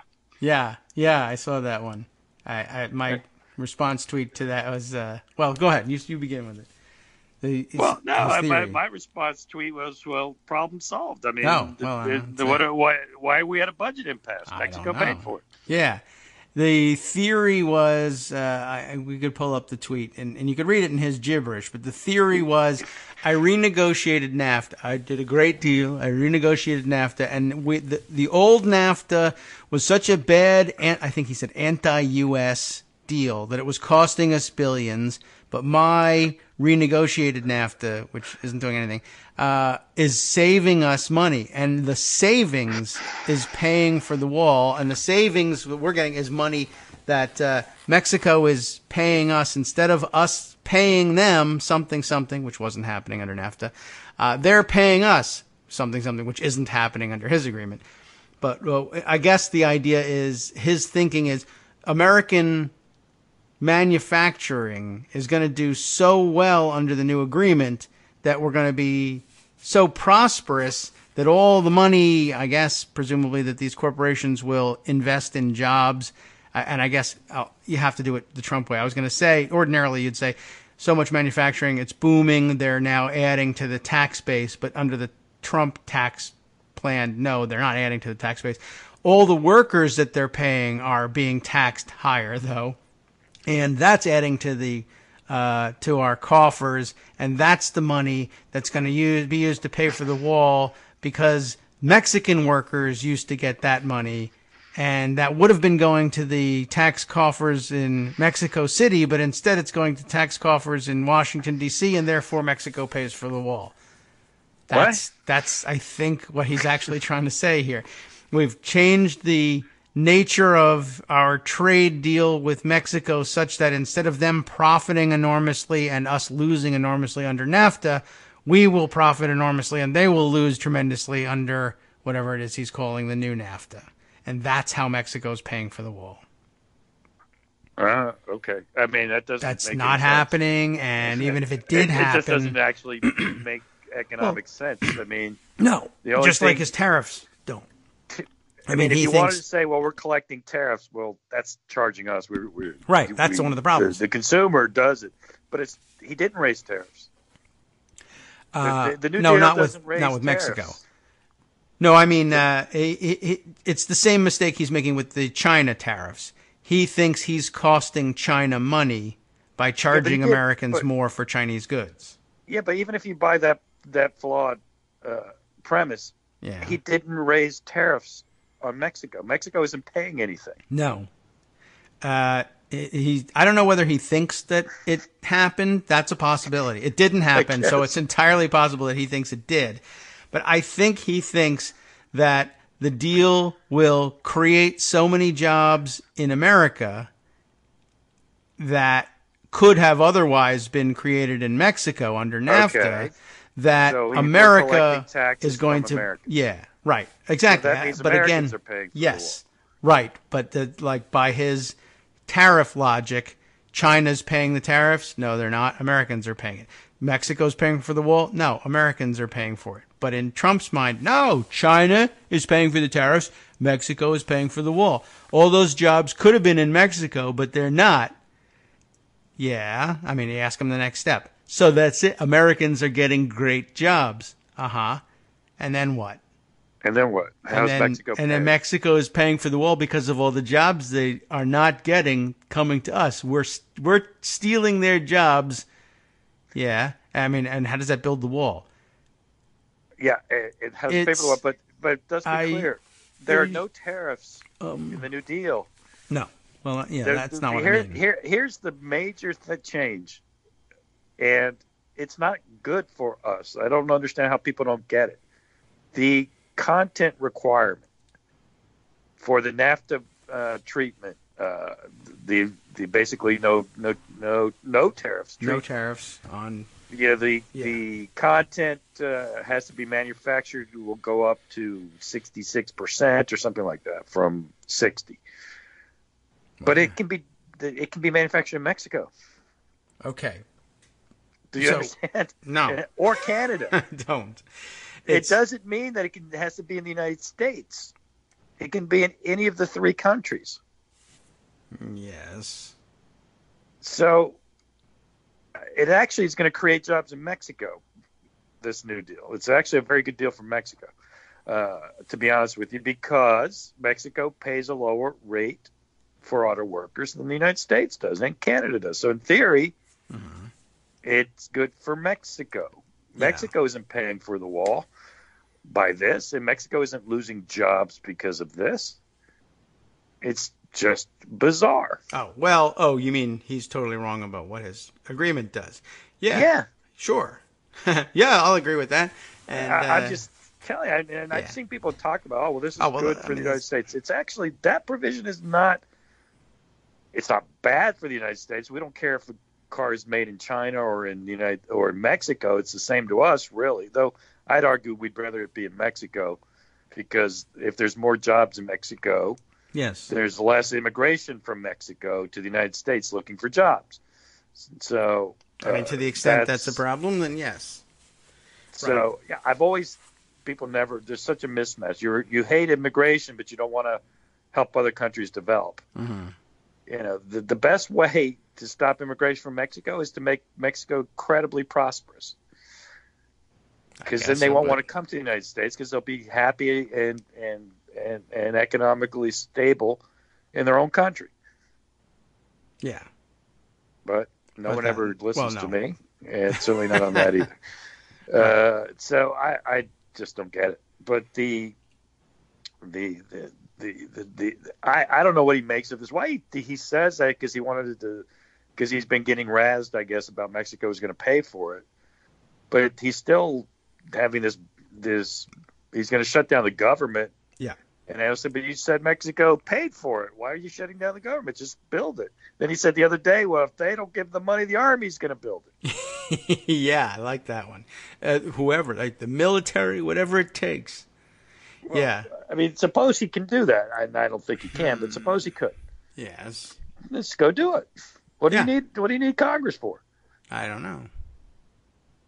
Why are you going to shut down the government? Why are you having this big fight? It's the one thing he figured out how to do. Conference? He found the light switch, and that's what he's going to play with. On, off, on, off, on, off. That's the great way of describing it. It's a light switch he's playing with. Yep. That's what I know how to do. I can't do anything else. None of the other things I've ordered to have happen have happened. None. I mean, I have a whole thread stretching from April to now on a number of things that he's allegedly ordered to have happen, and everybody's like, nope, doesn't work like that. Nope, sorry, doesn't work that way. Well, that's what Pelosi was telling him. And said, listen, Mr. President, you don't know what you're talking about. Yeah. That's not how it works. Right. So Nancy, I could get the Republicans to vote for it like that. Yeah, I do have the votes. All right, do it. Well, I don't. But even if I, then why are you talking to me then? She said. Yeah. And then what do you need me for? Go, talk with Chuck and leave me alone. Right. So he explains. Well, it's the Senate. It's the Senate. Okay, and the Senate. So the senator says, look, it's not going to happen either way. Well, then the military. Well, then good. The military. Go ahead. And Mexico paid for it, so we're all good.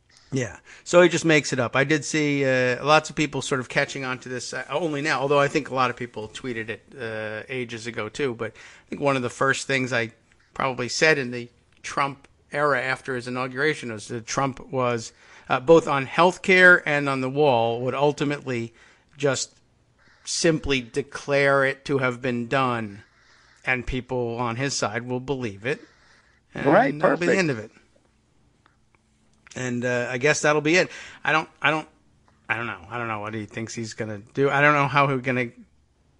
Well, my guess of how we get out of the budgetary impasse is maybe the new Congress passes a continuing resolution and he signs it.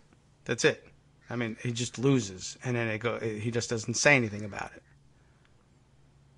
That's the only way, because otherwise the government doesn't. I mean, maybe he may have in his mind that come January, no matter what happens, like the government's only going to shut down from December 21st to the end of the year, and then it's a new year, and then there's money again, and that's also not how it works. No, it is. In fact, you're in the same year till October 30th. Yeah, right. Oh, what? The stupid government, they don't even know how a calendar works. So I don't know whether he gets that or not. Presumably, at one point when he had his wits about him, he understood fiscal years. Maybe he could bring his accountant in to explain it all to him, like in that movie Dave. Right? Isn't that Weisselberg though? Yeah. Yeah. I can't bring him in. I have to bring somebody else. So all right. Yeah. I mean, I don't know whether he knows what happens. But I guess all that ends up happening, I mean, as time goes on, the position becomes weaker because the clock is just ticking down toward a Democratic House. So all that ends up happening is instead of doing it today, a CR for the rest of the year, we shut down the government between next Friday and January 3rd. And on January 3rd, after taking care of the new speakership and adopting new rules, they send a CR and he signs it and doesn't flash the thing around and doesn't have a press conference about it. And the government continues to operate and he just says, I won. Yeah, it's funny. I'm going to ask you one quick one because I think you know the answer off the top of your head. All right. There's an accusation that James Inhofe bought $100,000 of Raytheon stock days after pushing for a record Pentagon budget. Yes. My question to you is that a violation of the ethics rule? It probably should be, yes. Although I think he very quickly, yeah, it is. And I guess whether they decide to do something about it or not, I am not sure. But he very quickly dropped those stocks, and then I understand he faked up a letter saying that he dropped the stocks before he did that thing, and they found out about it. So yeah, it would be a pretty big problem. He faked the letter? Yeah. Oh God. Oh wow. Okay. Hi, everybody. It's me, David. Let's change things up from the old fundraising pitch for just a minute and talk instead about how you can be a part of our show. If you've got a smartphone or any other electronic recording device, why not sit down and record a segment for us? Read us an important article and give us your take. Read one of your own original essays, or even just give us your commentary on something you'd like to share that's important to you. Then send the file to me at kagrox@gmail.com, and I'll try and work it into the show. Short segments, a few minutes in length, are easiest to fit in. And of course, I can't always guarantee that I'll be able to play everything, but if you've ever shouted at your radio or TV about something you wish was being covered, here's your chance to change that. Make the show your own. Send your submissions to me at kagrox@gmail.com.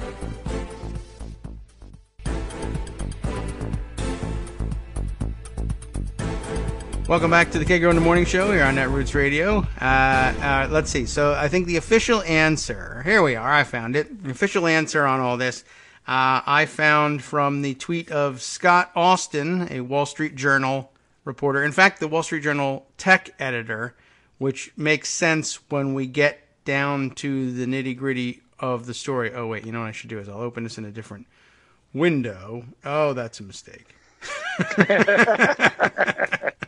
All right, well, that's a technical term. Oh, boy. All right. So let's see. Should I start with his tweet or the tweet he is including? Let me start with the tweet he's including from Laura Litvin, who covers the Senate and politics for Bloomberg, has this tweet. Senate Armed Services Chair Jim Inhofe reported purchasing tens of thousands of dollars of Raytheon stock just days after stating his support for record levels of defense spending. Then he sold it when a reporter asked about it, according to the Daily Beast. So let's see. Let me open up the Daily Beast story. I mean, I think that pretty much explains the nitty-gritty of the story here. Lachlan Marquez story. Is it long? Should we get the detail? Let's get the full background about it. The Daily Beast story? Yeah. Just days after signaling his support for unprecedented levels of U.S. defense spending, Inhofe, and here's the important part, he's the chairman of the Senate Armed Services Committee. So when he says, I support unprecedented levels of defense spending, it's probably going to be, it's going to show up. It's meaningful. It's a good stock play, but for it being illegal and unethical, to say, oh, now would be a good time to invest in defense contractors. For those of you listening to the show, that is not illegal for you to do. You just should send me a large payment for that information. But it was out there already anyway, so you don't have to, but you should do it. Anyway, the Daily Beast asks him about this stock purchase. Inhofe's office said the senator had contacted his financial advisor to cancel the transaction, which also is like not really a thing that happens. I mean, it could be. No, but you can't cancel it. You have to just sell the stock again. Right. But you pocket the profit. Buy me 10,000 shares of Raytheon. Okay, I'll go do that now. Wait a minute. Don't buy that. I mean, then on the same conversation, you can certainly do that. But yeah, the idea of like, no, cancel it. Now, let's just go back in and sell. Get back in there and sell. That's what happened. Inhofe's office, though, says, oh, I canceled the transaction. So, of course, the Daily Beast says, what the hell do you mean? And that sets off the rest of this chain. So, he told him to cancel it in order to avoid defense, and said, by the way, avoid defense and aerospace purchases going forward. His financial advisor, I think you were saying during the break, does he have some sort of one of those fake blind trust arrangements where a third party does all of his investing? Which, I mean, if there was a legitimate one, and I mean, I don't know if there's any way to do a legitimate one, really, but if there was what has previously been accepted as legitimate, despite the fact that it is not, for other people, if he were actually in such an arrangement, there would be getting a phone call from Jim Inhofe about what to do or not do would be, listen, you're making it really difficult for me to do this job properly. Either you got to get another financial advisor and I'll resign, or don't call me again with investment advice. You're not supposed to do that. But he did it because he's so ethical. He calls the guy whose job it is to figure out, how to do investments fairly and not get caught. Well, for who? Oh, my boss. He's the chairman of the Armed Services Committee. I wonder if I should buy heavily in defense stocks. He's trying to stay out of trouble. Trying to think whether I should do that. Buy defense stocks. No. Right. Now, I guess theoretically, if it were really truly blind, then it would be fine. Then it would be okay, but it's not because, you're working for the chairman of the Armed Services Committee. You'd probably I can do so much better elsewhere without problems. I actually have a solution for all of Congress if they really care about this, which is that Congress designate one blind financial advisor for everybody. That sounds like socialism.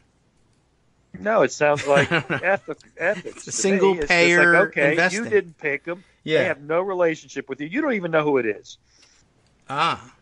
Could be me. That would be awesome. But that person, you could say, listen, they trade everybody together. Let's say they take the basket of whatever anybody wants to trade, and they get paid based on performance or something like that. Yes, I guess that could work. There's no. What way you want to do is it. decouple any decisions as lawmakers or as president from anything that they do, and the best way to do that is they have no idea what's happening with their money. Yeah. Well, that would be one way of doing it. I can't imagine them ever agreeing to it, but you're right. It's the way to do it for the least cost, which is a great idea. The problem with the so-called blind trust is they're never blind. Right.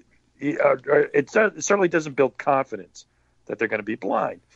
You picked them. They're your friend. They've been your financial advisor forever, and all they're saying now, well, now I'm not talking to them about it. Yeah, sure, wink, wink. Right. It's ridiculous. So and they then never Chris work. Collins, of course, who was his own financial advisor. Right. Oh, yeah. And he was blind to the realities of the whole thing. Dude, they got your phone records, so you're sort of caught. So I don't know whatever happened to him. I wonder what's happened. He won, I guess. And I guess he just stays there until the control of the House turns over and somebody files an ethics complaint against him with Democrats. Right, We'll see. And then I guess they don't expel indictments. I guess I'll wait to see if he's convicted. Yes. And then we'll see what happens after that. So the rest of the Inhofe tale is just quickly. So he's now Armed Services Chairman now that John McCain has died. He took over in August, and he has repeatedly pressed Trump to dramatically scale up the Pentagon's annual budget. So he's been asking for it, which he might be doing anyway because he's a Republican. Currently stands at $717 billion. Last week, after Trump hinted he would like to scale back parts of that budget. Interesting, I missed that.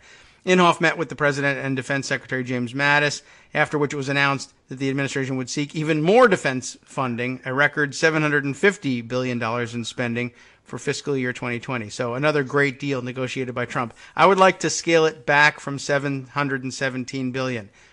And I would like to announce that it is going up to $750 billion. Great negotiating. So news of that budget request broke on Sunday. On Tuesday, Inhofe's financial advisor bought him between $50,000 and $100,000 in stock in Raytheon, according to documents filed with Senate ethics officials. I mean, that's amazing. That's where they keep those records. But you actually had to walk down there and say, "Here you go, ethics officials. I just bought a ton of Raytheon stock." All right. Yeah. Well, federal After law. I just said I'm going to give Raytheon a lot of contracts, I went and bought some stock. So, as you might know, federal lawmakers are prohibited from trading stock based on non-public information. But since news of Trump's massive Pentagon budget request was already public. Can I just stop you for a second? Yeah. Everybody is prohibited from trading on non-public information, not just Congress. Yes, that's true. It's a crime. Right. And that's insider trading. Well, provided you're an insider. If you, Yeah, you gotta be an if you insider. trade on non-public information, meaning information I developed privately, but I have nothing to do with the company other than as an interested investor, all right. Well, if you picked up That's a piece research. of paper, you found this great thing. Apple is coming out with this new thing that then they project it's going to sell 100 billion, and you bought Apple. No, you could do that. It's an insider thing, obviously. Right. So he says, well, because it was already public, it likely would not have run afoul of congressional insider trading laws, or I guess any other, even if Inhofe himself were behind the transaction. But the Raytheon stock purchase still raised a flag for government ethicists who said it underscored the moral hazard of lawmakers owning assets in areas of industry affected by legislation they are in positions to author and shepherd into law. No federal rule or regulation would prohibit Inhofe's investment advisor or any other from trading stocks based on the action of their congressional clients, even without direct input from those clients. That's probably a bad thing. But nor is Inhofe prevented from seeing what stocks are in his portfolio. That is also bad. The latest stock purchases were posted publicly on a Senate database. And then this piece of it concludes, we have no way of knowing what kind of relationship Inhofe has with whoever is managing his money or trust, and it's wild to take it on good faith that he has some kind of puritanical self-imposed barrier in place that prevents him from communicating in any way with his broker, because he just did it, about his trades. Alex Baumgart, researcher at the Center for Responsive Politics, wrote in an email. And on Wednesday afternoon, the senator's office said that he had been unaware of the stock purchase until that day, that very day. So then he goes on to say, his spokesperson, Lacey, L-E-A-C-Y, Lacey Burke, said all of Senator Inhofe's financial transactions are handled by a third-party advisor, which that's called having a stockbroker. Everybody, unless you're a floor trader, all of your financial transactions are handled by a third-party advisor, too. The senator has no involvement in and has not been consulted about his stock transactions, yada, yada. The senator has called his financial advisor, and they reversed or busted the transaction. I never heard that. This means that the transaction was canceled before it was settled. The senator never took ownership of it, but up top it says he sold it. So we'll see. Anyway, there's still more to it. So his claim is that they stopped the transaction before he ever actually paid for and took ownership of this stock. Then he says, additionally, Burke said that Inhofe had directed his financial advisor not to purchase any aerospace or defense stocks going forward. Burke provided a letter from Inhofe dated Wednesday, December 12th, detailing those instructions. Metadata in the document, this is the best part, indicates that it was created less than 20 minutes after the Daily Beast first reached out for comment. That's a new update to the Daily Beast story. That's where Scott Austin was going, as he said in his tweet. Best and worst part of the story, the senator's office produced a letter from Inhofe to his financial advisor instructing not to buy defense stocks. Metadata in the document indicates it was created less than 20 minutes after the Daily Beast first reached out for comment. In other words, the Daily Beast caught him, and he said, call my broker and either sell the stuff or cancel the transaction. And furthermore, put out a letter that says, I never did this, and I never would, and I never will. And date it yesterday. And they did, except that the metadata said, it doesn't matter what you type in the letterhead for the date. The date is right here. I called you. I asked if you did something unethical. You backdated your letter saying, I never do anything unethical, but your computer caught you. You're a very, very, very big dummy. And that's it. I mean, there's nothing illegal about faking that either, I don't think. But it's just extraordinarily dumb. That's Inhofe for you. And he's in charge of the biggest budget ever. So, terrific. Can you imagine? Let's go back to part of that. Oops, sorry. Mm-hmm. Stupid autoplay. Oh.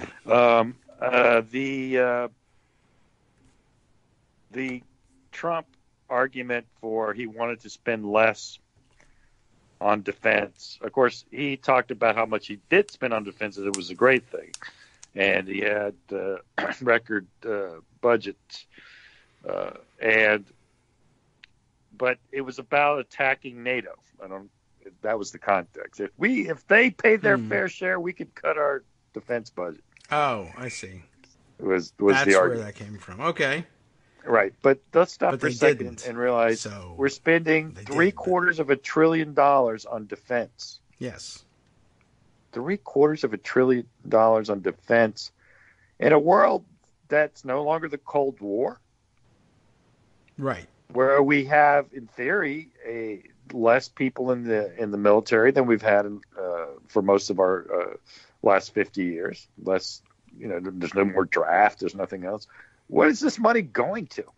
Well, the paying $5 million a year to the chairman of the Joint Chiefs of Staff, for one. Remember, he thought that's how much that he was getting paid. Did you catch that story when they did that one? I think he was asked, how much do you think the Joint Chiefs... $5 million. Yeah, $5 million. Oh, my God. Somebody brought up the other day, too, that maybe that was part of his reasoning and not caring, besides being a callous a-hole, not caring, for instance, about firing, what's his name? The FBI deputy director.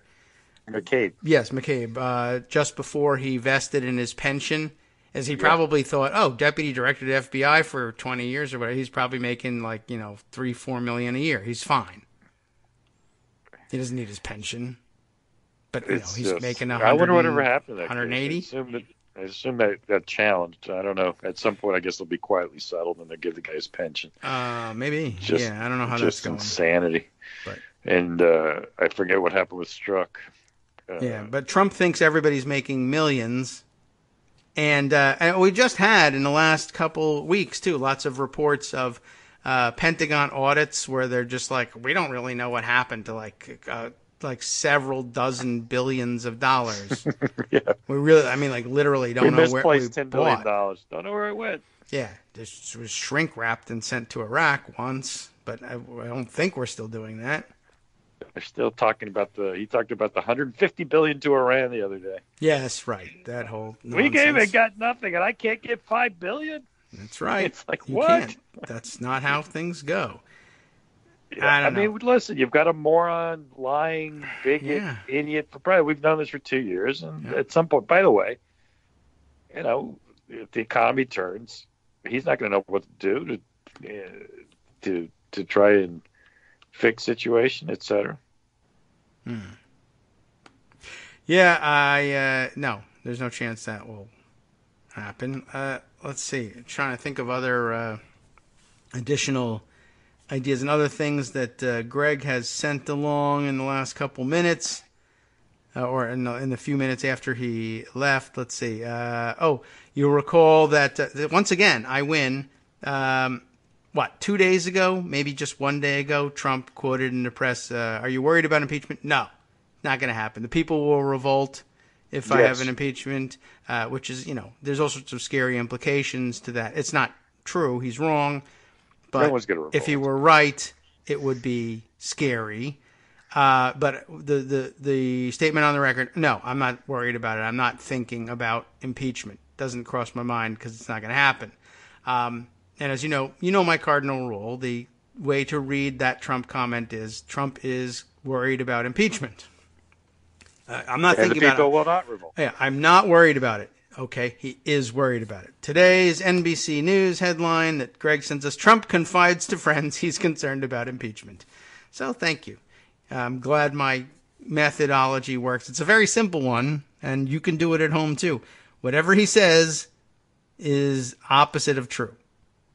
Very easy. People think, how do you come up with such brilliant analysis of Donald Trump? And I tell them, I think of a human and then reverse it. Just whatever he says is the opposite. And everybody who's associated with him, same thing.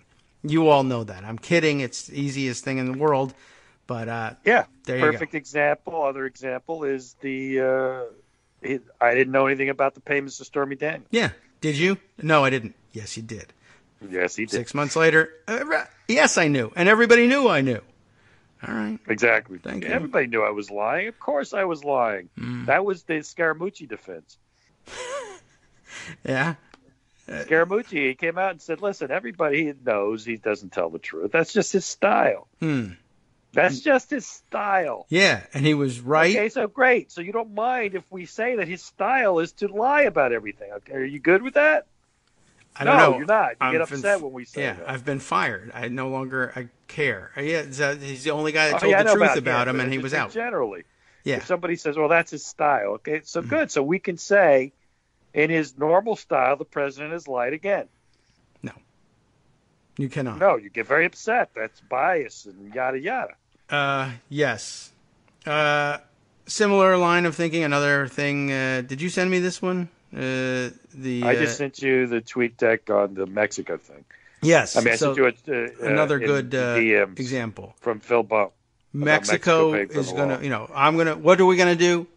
It's the rally. What are we going to do? Build the wall. Who's going to pay for it? Mexico. How do you read those comments? Are you building the wall? No. And will Mexico pay? No. So now I like the title of the piece you sent, Philip Bump. Trump got Mexico to pay for the wall by simply changing the meaning of pay and Mexico. Also wall, by the way, as it happens. Whatever happened to the wall being transparent so that you would not be hit in the head from flying drugs? I was waiting for... That was one of the prototypes, right? Yeah, I think so. But yeah, they had like holes in it. Right? So you could see drug spotting holes or windows or I don't know what they were. Or they could just hand the drugs through the holes, I guess. Why didn't they just put the drugs in just small drugs through the hole? Oh. Yeah, but at least you won't be hitting the head from it. As opposed to mandating hard hats in all southern states. That's a possibility. Anyway, so that's interesting and I guess this is a journalistic attempt. Maybe it's not. Maybe it's more just laughing at him. Is it a journalistic attempt to explain how he's changing the definition, or just? He's trying to make heads or tails because it's impossible. He's saying, "Well, there's going to be if there's a $18 billion drop in the trade deficit." Yeah, that's supposed to pay for the wall of the deal. But there isn't going to be an $18 billion drop in the trade deficit because of the deal. No, nor does the trade deficit have anything to do whatsoever with outlays for construction of anything. I mean, if we lower the trade deficit by $18 billion, there's not an $18 billion credit in an account somewhere that Trump can draw on and spend. Again, basic economics that he just doesn't get. He doesn't understand disconnects where they happened. And it was obvious from the way he ran his business. Like, I am Donald Trump. I need a hamburger. Trump Foundation, give me a hamburger. Yeah. What's the difference? There's a good line Bub's thing. It's sort of a shot at Schumer, but it's true. He says, apparently Schumer sent him, what did he send him? On Twitter, he said, if you say Mexico's, this is from Schumer, if you say Mexico's going to pay for the wall, parenthetical, which I don't believe, close paren, then I guess we don't have to, Schumer wrote about giving the money. Mm-hmm. And I like the next slide from Bub. It's very Schumery to include that parenthetical, weakening the joke, but the point is fair. Mexico paid, why does the U.S. need to? Right, don't put in the parenthetical, Schumer. Yes. Make the joke. He's a parenthetical guy. He's a square. He's a senator. He's got to be a senatory thing to do. Yeah. But he ruined one of his punchlines, even right in the office. Well, I forget what it was, but he tried to tell a joke and you ruined it, Dad. Exactly. Well, I forget what it was too. Oh well, that's not important. He's a senator. Senators ruin everything. Pelosi was no better in that regard. Even after she was lauded afterwards for that line about if you get it. How did she change it? She was like embarrassed to say pissing match, tinkling contest. If you get in a tinkle contest, if you get in a tinkle contest, don't call me. I can't help you. I don't want to have anything to do with it. A tinkle contest. Don't say pissing match. Well, she's an old school lady. She's very genteel. She's not going to use any of those types of words that we would normally use. She did fine. But look, here we are, another day of crazy. Yeah. When does it all end? And where does it all end? Where do we land? on all this, because you just talked about impeachment. Yes. And I don't ever see and imagine a situation where 67 senators vote to remove him. And again, it's very conceivable that after a year of investigation, there'll be enough that even it'll be like, we got to impeach him. There's nothing else to do, just on the merits. Mm-hmm. And we get there, and the House votes, and they impeach him. Yeah. And then Mitch McConnell says, that's nice, and throws it in the waistcoat. Yeah. So I guess he's constitutionally mandated to do something, I guess. Yes, right? I imagine so. I haven't really checked on that. It's one of those things you don't check because if there's an impeachment, my God, of course we go ahead. I assume that it's mandatory, but even if it's mandatory, then what? Well, I'm not doing it. Well, then the House gets them to be prosecutors who, Schiff and Adler come and get to play the Lindsey Graham role. I guess so. Yeah, which would be fun. And we do that in an election year, presumably. It'll be even better. I don't know. I mean, it's actually I'm not afraid of the impeachment word. I just don't see where it gets us practically. I actually do think it's more interesting to see about whether these indictments can be filed, what the statute of limitation situation is after the next election, and whether that scares Trump and whether he resigns so Pence can pardon him. Yeah. Maybe that's more likely than having a conviction on impeachment. Certainly. Yeah, I think he should be more. If he knows he's not going to be removed from office, I don't think he thinks he's going to be removed from office. I just think it's very hard. I can't imagine. Say you get 47, all 47 Democrats, and you got to find 20 Republicans out of 50. I don't see 20 Republicans voting to remove him from office. I mean, look where Lindsey Graham is. If he's not in the 20, where are you going to be? Well, I don't know. So it will certainly take us a while to get around to that anyway. Maybe the thing to do is, here's a fun fact. Impeachments, once their articles of impeachment are adopted in the House and referred to the Senate, I guess once they're referred, or I don't know whether the trial actually has to begin for this to work, but an impeachment proceeding survives the adjournment sine die of Congress. Oh, really? Yeah. So, because the Senate's a continuing body, you said. So here you are. Now that's interesting. So, like, if he won re-election, the impeachment would still be on the table. It would, or if, for instance, it took us a year and 8 months to get around to passing articles of impeachment, because we have to carefully develop the record every step of the way, and then pass it on to the Senate immediately prior to elections, and said, yeah, but nothing's going to come of it unless the composition of the Senate changes radically in 6 weeks, where you have an opportunity to do that. And the impeachment will be job number one for the Senate you are about to elect. Go to the polls. I wonder what that would be like. Huh.